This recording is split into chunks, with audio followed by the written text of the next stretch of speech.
Peraí, você contrata um técnico e ganha de brinde outro. Você tem dois, que não dá um. Para. Esse não é o Corinthians que eu conheço.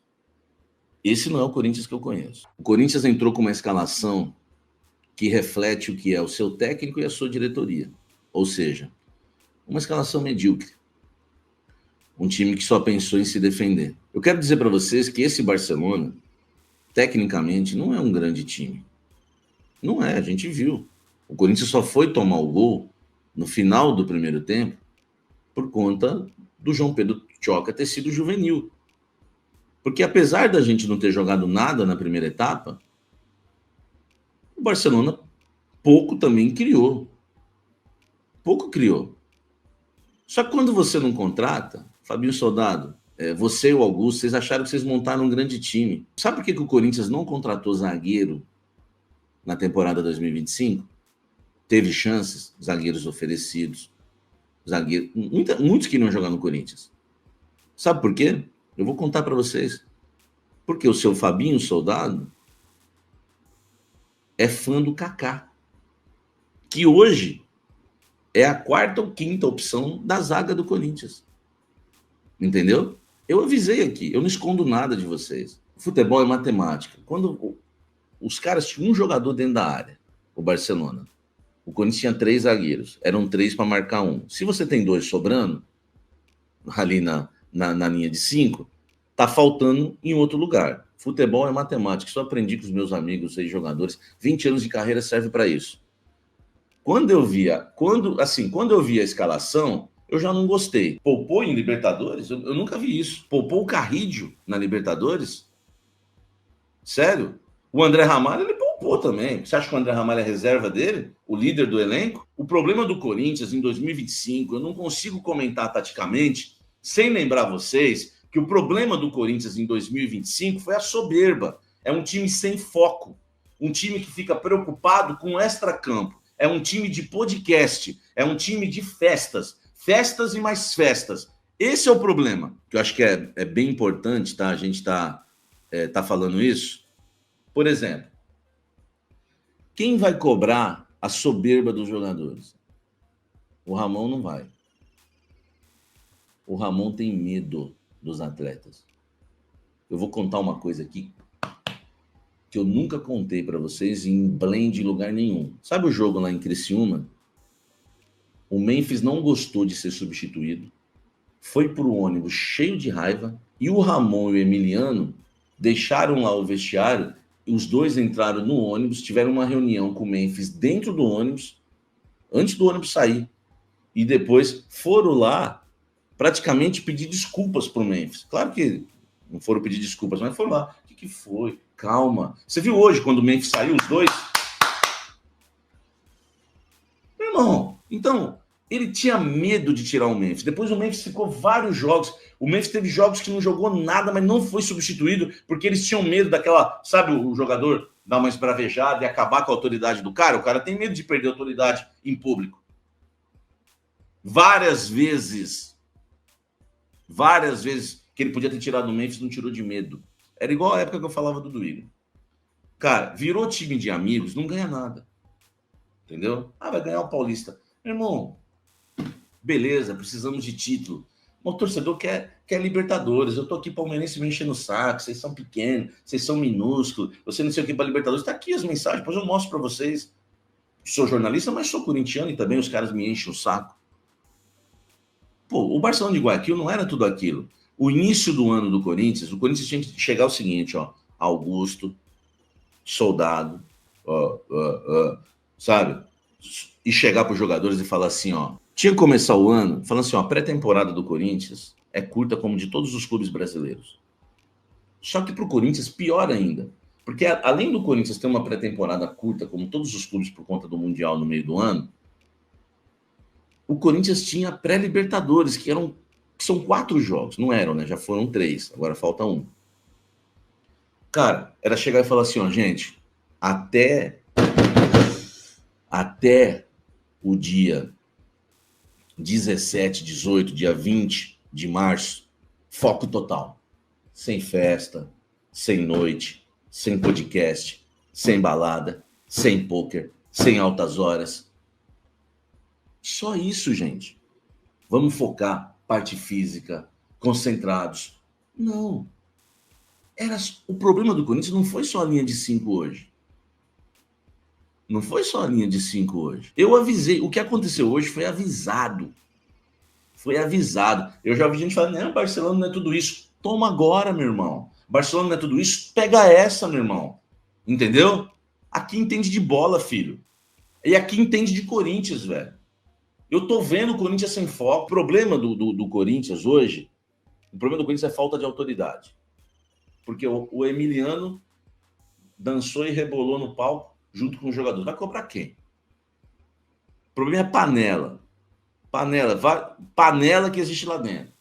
O Augusto pediu um favor para os jogadores, né, quando estava sofrendo um processo de impeachment. Não vai cobrar ninguém. Então, os jogadores entraram com uma soberba, como se tivesse ganhado tudo em 2024. E o resultado vem agora, entendeu?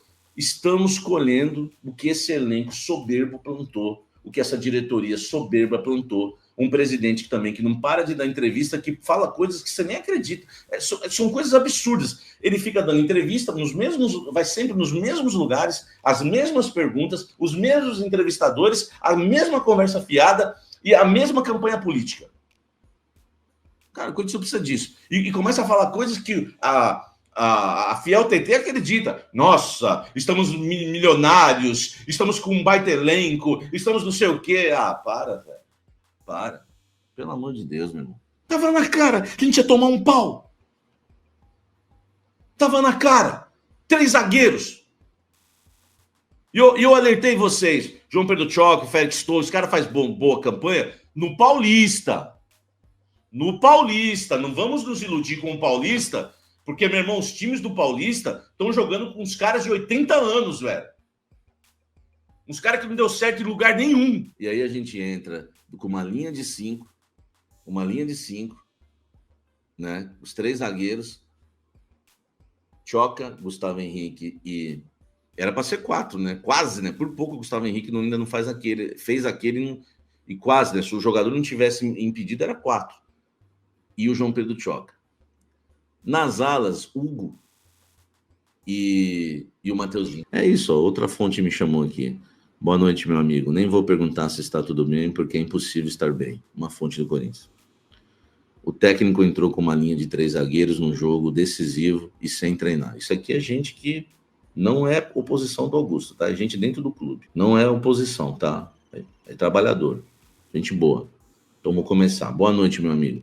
Nem vou perguntar se está tudo bem, porque é impossível estar bem. O técnico entrou com uma linha de 3 zagueiros num jogo decisivo e sem treinar. Isso que eu queria falar. Ainda bem que você me lembrou. É pedir para perder. Isso é de uma irresponsabilidade absurda. Mas sabemos bem que a culpa não é só dele.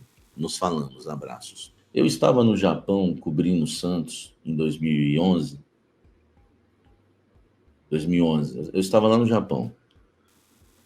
O Muricy Ramalho entrou para jogar com o Barcelona com 3 zagueiros. O Santos nunca tinha jogado com 3 zagueiros. E eu tinha informação e acompanhei os treinos lá. Ele não treinou um jogo com 3 zagueiros. Quando o jogo começou, todo mundo viu o que aconteceu. Eu adorei. O Barcelona deitou, eu comemorava lá das tribunas. O Barcelona deitou para cima do Santos. O que acontece? Tá? O que acontece? O Corinthians, a mesma coisa. Como é que você entra com 3 zagueiros sem treinar? Isso aqui, acabaram de me falar aqui. Entendeu? Acabaram de me falar aqui. Como é que você entra com 3 zagueiros sem treinar? Essa formação, Gustavo Henrique, João Pedro Choca e Félix Torres, nunca treinaram juntos. Não foi treinada. Isso já é um grande problema. João Vitor, Jesus, Samir, não sei nem para onde olhar e o que falar depois de hoje. O que achou da escalação? Eu não gostei nada, pô. Hugo, titular, como ala e Carrilho no banco. Cara, obrigado, Superchats. Obrigado vocês que mandam aí as mensagens. Não só pela ajuda, apoio ao canal. Acho que por me fazer lembrar algumas coisas que eu esqueço, porque é muita coisa e eu não anoto nada, eu sou do improviso. Como é que você entra para o jogo mais importante do ano com o seu melhor jogador no banco de reservas. Cara, de tanta coisa que a gente falou, não podia esquecer isso. Obrigado, João Vitor. Não, gente, alguém pode me responder isso? Por favor. Alguém levanta a mão e fala, Samir, eu tenho uma explicação. Você não tem, ninguém tem. Como é que você entra para jogar a partida mais importante do ano com o seu melhor jogador no banco de reservas? É pardal demais, Samir, o Matheus está dizendo. Entendeu? É pardal demais. Você profetizou, Samir? Eu não lembro que eu profetizei. Eu falei que ia dar ruim contra o Barcelona, né? Porque tá. Não é que a gente vê, né? O Carrídio é melhor que o Garro. O Carrídio é melhor que o Memphis. O Carrídio é melhor que o Yuri. O Carrídio é melhor que todo mundo. O Carrídio é o jogador mais importante taticamente e tecnicamente o mais sóbrio e inteligente do Corinthians. Mas aí você chega para jogar o jogo mais. Aí você põe o Carrídio contra o Mirassol, que dá para ganhar com o pé nas costas, e põe o Carrídio na reserva contra o Barcelona. Meu Deus do céu. Nós éramos os últimos. A torcida chorava e pedia para salvar. Ramon Dias disse isso. Obrigado, Marcelo, por me mandar isso aqui. Meu amigo Marcelo Silva. O cara chegar e falar assim: olha aqui, abre aspas para ele hoje, hein? Abre aspas para ele hoje. Nós éramos os últimos. A torcida chorava e pedia para salvar. Quem ele acha que é? Quem ele acha? O Corinthians não ia cair nunca. Os outros times eram piores. Quem ele acha que é para falar isso? Treinador que enxerga o Corinthians de cima para baixo, ele trata o Corinthians com desdém. É só ver nas entrevistas. Ele é questionado, ele dá risada. Diferente do Vitor Pereira, que encarava, que brigava. Tudo bem, foi um traíra depois, mas ele fala que isso é Corinthians, isso é loucura. Entendeu? É difícil, velho. Só quem vai cobrar? O presidente, que pediu favor para a comissão técnica quando estava sofrendo o processo de impeachment, segura a onda. Ganha a questão do processo político na política, cara. Entendeu? Por mim, se tu ficar aí 2, 3 anos, não vai mudar nada na minha vida. Só que não leva a política para o campo. Entendeu? Você quer ganhar do Tuma? Ganha do Tuma. Faz aí os seus podcasts, né? Convida os conselheiros para tomar um cafezinho, igual você faz lá no CT Joaquim Grava, né? Convida eles para almoçar junto com os jogadores, leva eles para os conselheiros para estarem. Faz a tua política, não estou nem aí para isso. Agora, não leva isso para o campo. Os jogadores, vocês podem, sabe? Aí os jogadores vão lá, né? Mostrar apoio. Eu falei na sexta, antes de acontecer, ó. Augusto está no CT pedindo apoio. No sábado veio o apoio. Agora você vai cobrar como? Como que você cobra agora? O Emiliano que foi super bacana, né? Então, gente, o Corinthians hoje, com linha de 5 ou linha de 4, foi um fracasso porque falta foco, virou um time de amigos, um time de paneleiros. Entendeu? E é uma vergonha se a gente não ganhar o Campeonato Paulista. O Campeonato Paulista é obrigação. É obrigação. Só que eu falei para vocês depois de UCV. Mesmo ganhando, mesmo eliminando a UCV, eu falei para vocês. Eu não sei se a gente passa do Barcelona. Eu falei, o Barcelona vai ser embaçado. Teve uma fonte que me falou, não passa. Eu falei, caramba. O cara sabe também tudo que está acontecendo lá dentro. O Joel, agradeço ao Ramon por nos livrar da queda. Agora é Tite. Mesmo contra a vontade, tem que ser realista. Fala, pessoal. Tudo bem com vocês? Que loucura, hein? Que humilhação. O técnico Ramon Dias rifa mais um torneio eliminatório e o Corinthians está virtualmente eliminado da Libertadores. Será que dá para reverter? O fato é que em Guayaquil deu tudo errado. Uma atuação desastrosa, das piores que eu já vi na história do clube. Estou exagerando, gente. E o torcedor que acompanhou o jogo sabe do que eu estou falando. A atuação ela foi terrível em todos os aspectos. Num técnico inventando um sistema tático e uma escalação para um jogo decisivo no começo da temporada, fazendo testes, coisa que a gente alertava para não fazer. de jogadores que não conseguiram, obviamente, por conta desse sistema, se encontrar dentro do jogo, e aí sim o Corinthians amassado, dominado, amplamente encurralado por um time mediano do continente, que é o Barcelona de Guayaquil. Vamos combinar. Não estamos falando de um time como o River Plate, de um time brasileiro, né, do Flamengo da vida, um Palmeiras no auge. Não estamos falando nada disso.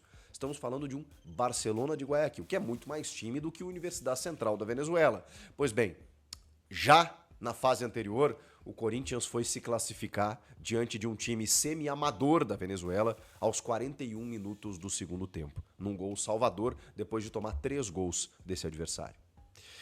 Aí chega nessa partida, num confronto muito mais difícil, contra um time que está invicto, é verdade, esse ano, aliás, há 12 jogos, contando o ano passado, que a gente sabia ia ser mais complicado. Mas espera aí, eu não imaginei que o Corinthians, de novo, fosse favorecer a situação, fosse permitir a situação que permitiu, como fora já contra o Flamengo ano passado, contra o Racing, né, Ramon Dias? É impressionante. O Ramon, ele tem uma urticária com o jogo eliminatório, com o jogo mata-mata. Ele precisa fazer alguma coisa, e normalmente uma coisa errada.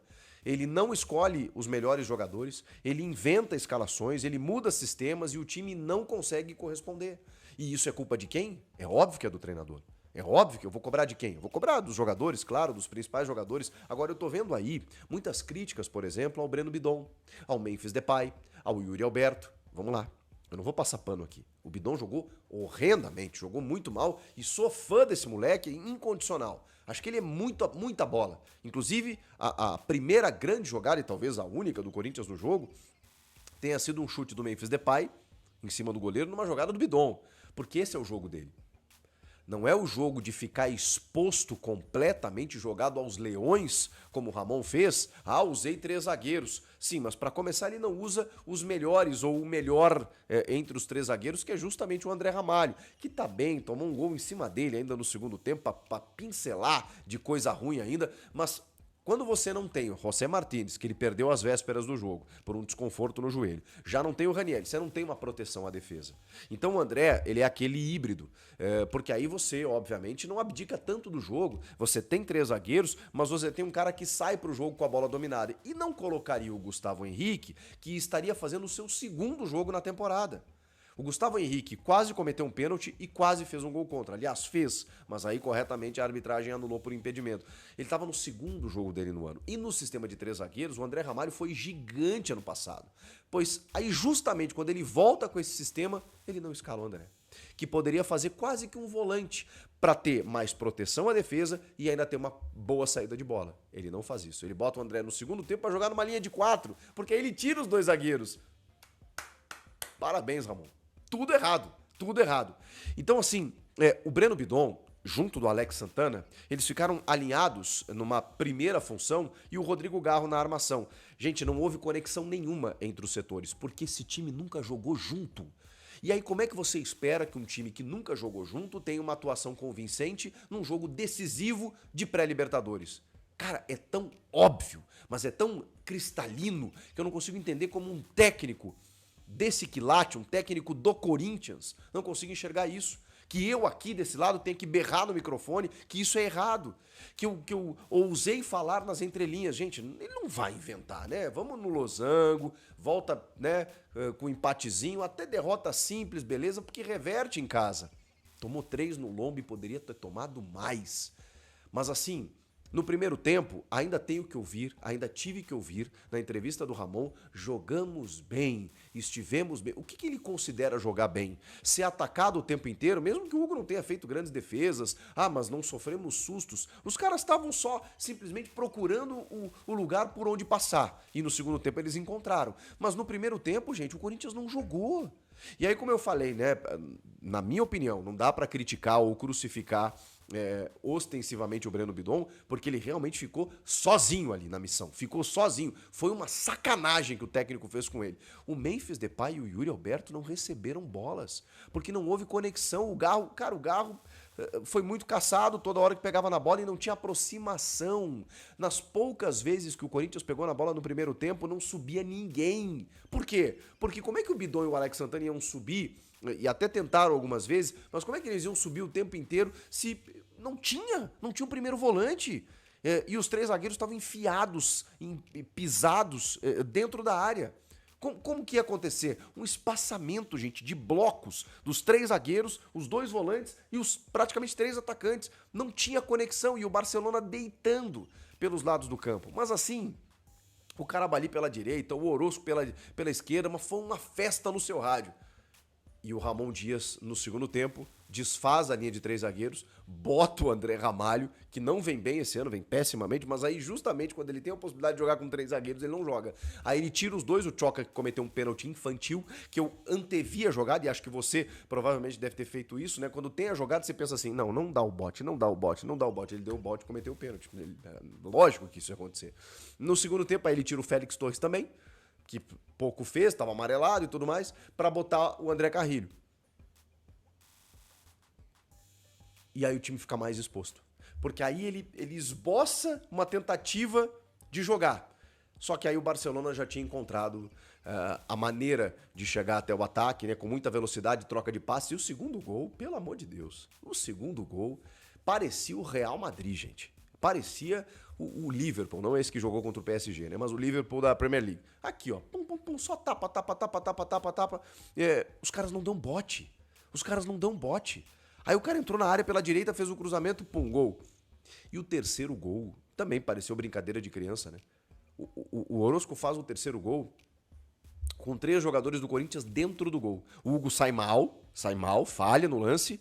Assim como ele falhou contra a Universidade Central, ele também falhou no lance, a bola sobrou no pé do cara, livre de marcação, segunda bola toda era deles, né? Aí o cara chuta, tem três jogadores do Corinthians dentro do gol. E ninguém diminui o espaço, ninguém diminui no chute do cara.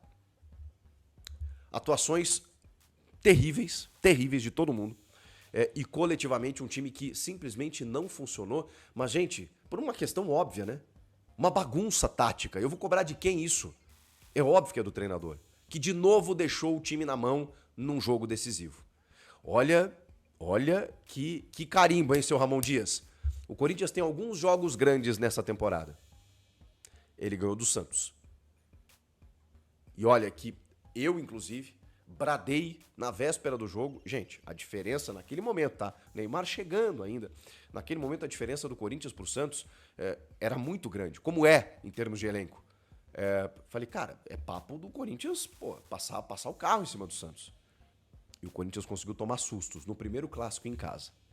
Contra o Palmeiras no Allianz, tomou um amasso, não fosse o Hugo, teria perdido o jogo e empatou em 1-1. Descobriu um gol lá com o Yuri Alberto e no jogo contra o São Paulo tomou um baile também. Os jogos grandes do Ramon, nesse ano, eles foram lamentáveis. E eu nem vou falar nesse jogo da UCV, já falando, que não dá, né? E esse jogo deu aquele sinalzinho. Não, peraí. Dia ruim, né? 2 dias ruins, né? Não pode ser. Tem uma triste constatação nisso, gente. O Corinthians de 2024 ficou em 2024. E por que o Corinthians de 2024 não volta para 2025? Porque naquele momento existem contextos que a gente consegue enxergar e analisar com mais clareza nesse momento. Naquela reta final do Campeonato Brasileiro, não que o Ramon não tenha mérito, eu não vou tirar o mérito dele de ter encontrado um time e ter dado sequência para esse time, que foi o losango do meio-campo. Justamente esse losango que ele abandona nos momentos decisivos. Uma coisa de louco. Mas naquele momento, o Corinthians teve individualidades que sobraram, especialmente do meio para frente. O Memphis, o Garro e o Yuri, eles resolveram a parada. O Carrilho também foi muito bem, o Bidon. Aquele time funcionou, encaixou. Mérito do Ramon de ter encontrado aquele time, beleza. Mas, invariavelmente, quando você tem uma sequência de jogos de pontos corridos, você está navegando em águas mais tranquilas. Quando você precisa de uma estratégia pontual para vencer uma partida, e isso se volta e se verifica muito mais claramente no jogo de mata-mata, você precisa do treinador. você não precisa do treinador apenas para montar o modelo tático, porque isso eu faço. Isso eu faço aqui. Carrilho vai aqui, Bidon, Ranieri, pronto, Garro. Aí Memphis e Depay lá na frente e pronto, acabou. Isso eu faço. Isso qualquer um faz que acompanha futebol. Posicionar jogador, definir um time, ele tem esse mérito de ter descoberto o time e mantido o time. Agora, o restante foram os caras que fizeram. E aí, quando você tem um jogo de mata-mata em que as adversidades aparecem, você perde um primeiro volante, você não tem, daqui a pouco, o teu jogador que você estava acostumado num nível mais alto, ou está com uma dificuldade física, aí você precisa fazer o quê? Você precisa se voltar para o elenco, você precisa encontrar soluções, você precisa usar uma estratégia dependendo do adversário que você tem. Em todos esses momentos, o Ramon não soube o que fazer. Então, meus amigos, eu tenho outra, não tão triste, mas outra constatação para vocês. O Ramon não é técnico para o Corinthians. O Ramon não está no nível de um técnico que o Corinthians precisa. O Ramon não tem a capacidade para, na hora decisiva, dar o salto que o Corinthians precisa. E, infelizmente, estamos chegando a uma constatação da forma mais cruel possível, que é justamente numa virtual eliminação. Pode ser que o Corinthians reverta, porque não dá para desacreditar, é muito difícil, praticamente impossível. Você tem que fazer 3 gols para levar para pênalti sem tomar nenhum. Você tem que fazer um jogo perfeito. Você tem que fazer 4 para passar direto. Já aconteceu várias vezes, tudo mais. Mas o que indica isso? Só o fato de ser futebol. Porque a tendência, pelo que o time vem jogando, zero. Pode reverter, a fiel torcida vai fazer uma puta festa, não tenho dúvida disso. O Corinthians vai fazer uma epopeia, pode reverter, pode. O futebol permite isso. Agora, não é a tendência. E se não reverter, tem semifinal domingo no Paulista. É bom que passe.